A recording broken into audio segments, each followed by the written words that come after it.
Hello friends, नमस्कार। आज हम बात करेंगे एक ऐसी बीमारी की जो भारत ही नहीं पूरे विश्व के लिए एक चैलेंज बन चुकी है। हम बात करने जा रहे हैं ब्लड प्रेशर संबंधित बीमारी की।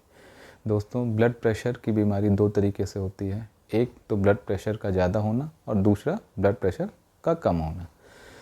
तो अगर हम बात करें तो जो ब्लड प्रेशर का ज़्यादा होना उसे हम साइंटिफिक टर्म में हाइपरटेंशन कहते हैं और ब्लड प्रेशर का कम होना हाइपोटेंशन कहलाता है। अब यदि अगर हम बात करें इसकी कि हम इसका मेज़रमेंट कैसे करते हैं, तो मेज़रमेंट इसमें दो वैल्यूज़ आती हैं। जैसे कि नॉर्मल जो पर्सन होते हैं उनका जो ब्लड प्रेशर आता है वो 120/80 आता है एंड इसकी यूनिट mmHg होती है। वो मैं अभी आपको बाद में समझाता हूँ। तो जो 120/80 है उसमें जो 120 नंबर आ रही है उसको हम कहते हैं सिस्टोलिक, और जो नीचे वाली रीडिंग आती है 80 उसको कहते हैं डायस्टोलिक। तो ये दोनों ही अलग अलग इनका इम्पोर्टेंस है। अब मैं आपको बताता हूँ कि दोनों का क्या इम्पोर्टेंस है। जो 120 mmHg होता है इसका मतलब ये है कि वो रीडिंग तब की है जब हार्ट आपका कॉन्ट्रैक्ट करता है, मींस जब वो मेहनत कर रहा है, अगर हम लेमन लैंग्वेज में बात करें। दूसरी जो रीडिंग आ रही है 80 mmHg वाली, वो तब है when heart goes to a relaxed mode. तो ये दो तरीके की रीडिंग है। अब मैं बताता हूँ आपको कि mmHg का क्या मतलब होता है।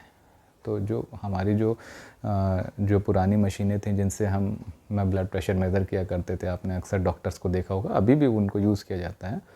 तो उसमें क्या है कि जो मरकरी होती है उसमें, तो वो ऐसे मेज़र करते हैं कि जब आपके और मेज़र करते हैं तो जो आपका जो प्रेशर होता है उसके अकॉर्डेंस में आपकी जो मरकरी है उसकी हाइट बढ़ती है। मतलब कि उस पर्टिकुलर जैसे 120/80 है, इसका मतलब है कि 120 जब प्रेशर गया तो 120 मरकरी का पारा आपका ऊपर जाएगा, इतनी हाइट अटेन करेगा।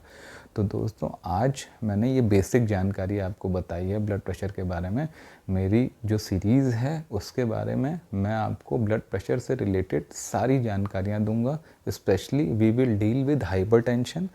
और मैं एक डॉक्टर नहीं हूँ, लेकिन मैंने अपनी स्टडी करके, रिसर्च करके एक डॉक्टर से कहीं ज़्यादा ज्ञान अर्जित किया हुआ है, जो मैं सोचता हूँ कि मैं अपने व्यूअर्स को, अपने चाहने वालों को बताऊँगा।